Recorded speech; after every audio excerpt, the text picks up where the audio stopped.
आमे केमती साधनारे मन को रखिबा। आज जने दीक्षित लोक भुवनेश्वर आश्रम को जाइथिले कहले बाबा गोटे नुआ संदेश नुआ कथा को पदे कहतु जहाँ को नहीं मनुष्य बंचब आ शांति आ आनंद पाइब। हम कहले तो बाबा अनेक कथा कही आपण कोटा को ग्रहण करिसंती कोटा को ग्रहण करि नांती।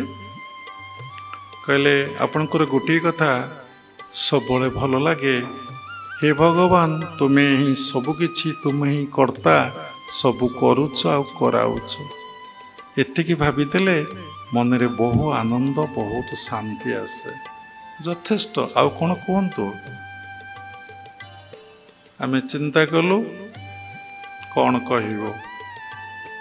जेतबले आपनकर जे कोनसी प्रॉब्लम आपण सॉल्व करिया को चाहुचंती, देखंतु गोटे कथा आपण भाबुचंती किंतु मने पडु नाही। तीन प्रकार मन अछि, गोटे अवचेतन मन, गोटे सचेतन मन, गोटे इंग्लिश रे कहले सबकॉन्शियसनेस माइंड, कॉन्शियस माइंड, गोटे सुपर कस्मिक कॉन्शियस माइंड। किंतु सबु कथा उड़ीक आमर अवचेतन मन रे ही थाए। देखंतु बहुत कथा आपण भाबिकी सोई पड़िचंदी, उठिला परे से प्रश्नर उत्तर मिल जाइछि। ताही अवचेतन मन रे थेला, ताही खेरण हैला। तेणु आपण तो आखि बंद कर दे आज्ञा चक्र रे दृष्टि की स्थिर करिनेबे, देखिबे से प्रश्नर उत्तर खेरण हब। से लगी दुई भ्रूर मध्यस्थल रे जो ग्लैंड अच्छी पिट्यूटरी ग्लैंड, ताको मास्टर ग्लैंड बोले आगे कुआ होतला, सेठी मन को स्थिर कले आपण समस्त उत्तर दे पारिबे प्रश्नर। आमे टिके आखि बंद करी से जगह मन को स्थिर कलु। आम कहलु गोटे कथा मन रखंतु, सबु समय रे साधना करिया पई चेष्टा करंतु। Each time you will meditate. गोटे टेक्निक, ओनली वन टेक्निक, आपण सबले साधना करिया पई चेष्टा करंतु। आ सबु कथा को आपण भूली जानतु, कौनसी कथा को आपण मन रखंतु नाही। कौन साधना करिवे ना, गुरुदेव जो उपदेश देइचंती से उपदेश पालन करिया पई सर्वदा चेष्टा करंतु। आउ किछि नाही, जो उपदेश देले से उपदेश को पालन करंतु। कौन से कहले कौन बाबा उपदेश? मुझे गोटे कथा, दीर्घ 40 वर्षर साधनार रिजल्ट आमे 40 वर्ष स्पिरिचुअल लाइफ मेंटेन कर सारूँ। से आमे जेतिकी पाइलु निर्जास कथा बा जिस्ट बा सार कथाटा होची भगवान को भल पाओ। कहीं से विषय अनेक थर कहुई, भगवान को भल पाओ। जहाँ को भल पाओ देखिब सिटी दिने विशृंखला घटिव। समस्ते देले भल पाती किंतु भगवान दियंती नहीं। भूल कहली, भगवान किछि नियंती नहीं, भगवान खाली दियंती। आपण जहाँ को देबे से आपण को भल पाइबो, जार उपकार करिवे से आपण को भल पाइबो। जो दिन उपकार न करिवे, जो दिन आपण न देबे से आपण को भल पाइबो ना।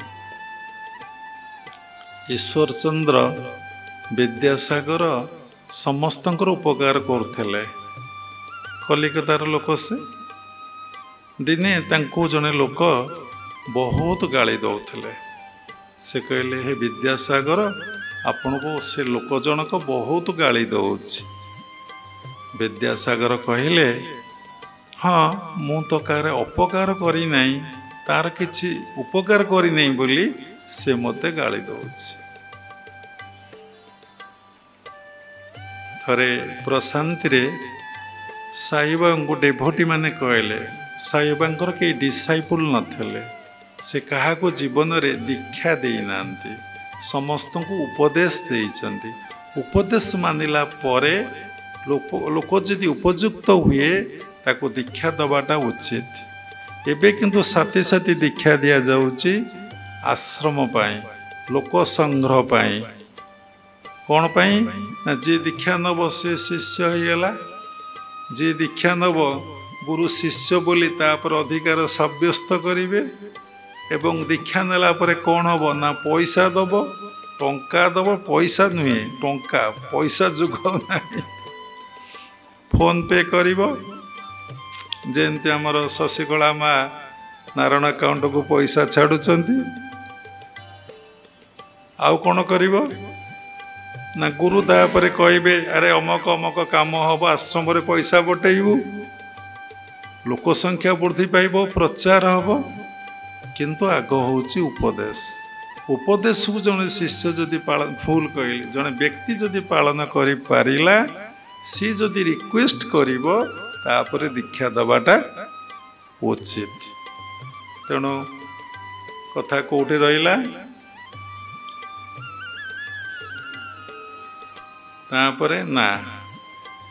ତାପରେ ସାଇବାବାଙ୍କ ବିରୁଦ୍ଧରେ ଜଣେ ଗପୁଥିଲେ। ସାଇବାବାଙ୍କୁ କହିଲେ ଆପଣଙ୍କ ବିରୁଦ୍ଧରେ ସେ ଗପୁଛନ୍ତି। ସତ୍ୟସାଇ ସେ ଗୋଟେ ସୁନ୍ଦର କଥା କହିଥିଲେ। କହିଲେ ମୋର ଜନ୍ମ ସମସ୍ତେ ଆନନ୍ଦ ପାଆନ୍ତୁ, ଆନନ୍ଦର ଅଧିକାରୀ ହୁଅନ୍ତୁ। ଯଦି ସେ ମୋ ବିରୁଦ୍ଧରେ କହି ଆନନ୍ଦ ପାଉଛି ତାହା ବହୁତ ଭଲ।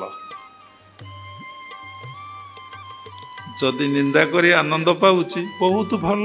ଯଦି ପ୍ରଶଂସା କରି ଆନନ୍ଦ ପାଉଛି ବହୁତ ଭଲ। ଯଦି ନିନ୍ଦା ପ୍ରଶଂସା ନ କରିକି ମୋତେ ଦେଖିକି ଆନନ୍ଦ ପାଉଛି ବହୁତ ଭଲ। ତେଣୁ ମୋର ତ ଜନ୍ମ ସମସ୍ତେ ଆନନ୍ଦ ପାଇବା ପାଇଁ। ଅସୁବିଧାଟା କ'ଣ ହେଲା ଦେଖନ୍ତୁ, ଆତ୍ମବୋଧ ଅବସ୍ଥାକୁ ଗଲେ ଆପଣଙ୍କ ଭିତରେ କୌଣସି ପ୍ରତିକ୍ରିୟା ହେବ ନାହିଁ।